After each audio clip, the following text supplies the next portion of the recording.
కార్యకర్తలు అనుకుంటే కాందంటూ ఏమీ లేదన్న.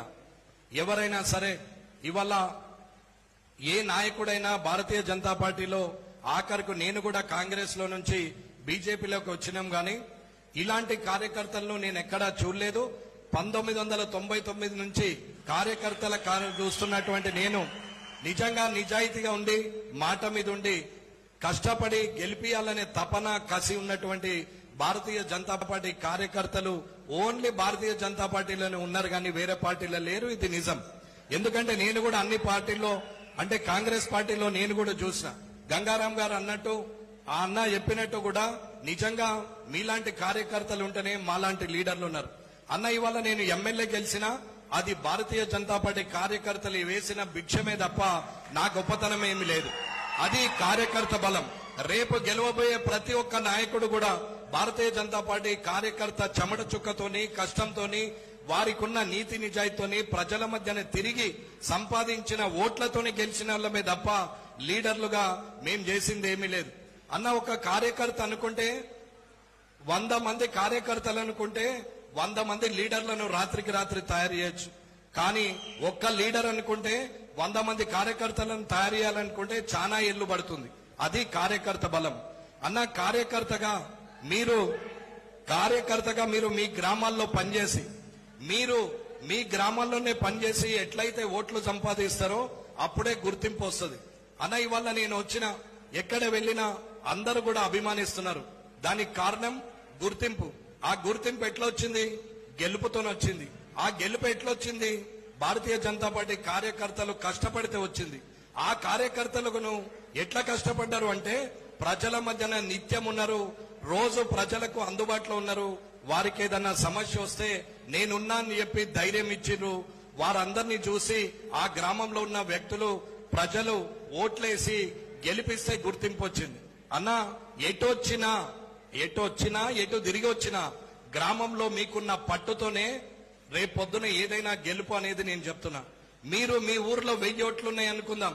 అందులో 500 ఓట్లు భారతీయ జనతా పార్టీ కార్యకర్తల ఖాతాలో ఉంటే నాలాంటోడు గాని నా పయ్యోడు గాని ప్రతి ఒక్కడు సంకనాకుంటా మన ఇంటికి వచ్చి మీ ఇంటి ముందట నేను నిలబడతారని చెప్తున్నా. ఎందుకంటే అది ఓట్లకున్న బలం. ఆ బలం మీ దగ్గర ఉండాలా. మీరు చేసిన కష్టంతోనే మాలాంటి లీడర్లు తయారవుతారు కానీ మేం చేస్తే మీతోనే అయ్యేది మీకు జరిగేది ఏమీ లేదు. కానీ ఏ కార్యకర్తతోనైతే గెలుస్తామో ఆ కార్యకర్తను మర్చిపోయిన వాడు నాయకుడు గాడు, అతనికి మనుగడ ఉండదు. అది కార్యకర్త గొప్పతనం అని చెప్తున్నా. అన్న మీ దగ్గర 10 ఓట్లు 20 ఓట్లే ఉన్నాయని అనుకుంటే మనం ఎప్పుడు నాయకులం కాదు. ఖద్దరు బట్టలు వేసుకొని పొద్దున్నే బండెక్కి సెంటర్లకు వచ్చి వాట్సాప్లలో ఫోటోలు పెట్టి ఏదో ఒక పోస్ట్ చేసి లీడర్లతోని సెల్ఫీలు తిరిగి నేను లీడర్ని అనుకుంటే వాళ్ళు లీడర్ గారు, వాళ్ళు అంతమందమే ఉంటారు. కానీ ప్రజల్లో ఉండి 24 గంటలు పనిచేసిన వ్యక్తి రేపొద్దున సర్పంచ్ కావచ్చు, ఎంపీటీసీ కావచ్చు, వార్డు మెంబర్ కావచ్చు, సొసైటీ డైరెక్టర్ కావచ్చు, సొసైటీ చైర్మన్ కావచ్చు, మండల పరిషత్ అధ్యక్షులు కావచ్చు, జడ్పీటీసీ కావచ్చు, జడ్పీ చైర్మన్ కావచ్చు, అలాగే మున్సిపల్ కౌన్సిలర్లు కూడా కావచ్చు. అది కార్యకర్తకు ఉన్నటువంటి బలం. ఆ కార్యకర్త గ్రామాల్లో ప్రజల మధ్యన ఉండి పనిచేసిన వాడికి ఇచ్చే గుర్తింపు. అన్న మీరు ఎప్పుడైనా సరే ఎటు తిరిగి వచ్చినా ఓటు ఎక్కడ పడుతుంది? గ్రామాల్లో పడుతుంది. ఓటు వేయాలంటే ఎవరు వేయాలా? ప్రజలు వేయాలా. ప్రజలు వేసే ఓటుకు ఎవరు దగ్గరగా ఉండాలా? కార్యకర్త దగ్గరగా ఉంటాడు. కార్యకర్త ముఖం చూసి మధ్యరాత్రి అయినా సరే నాకేదన్నా కష్టం వస్తే వచ్చి నిలబడతారు అని చెప్పి కార్యకర్తను నమ్మి ఓటేస్తారు.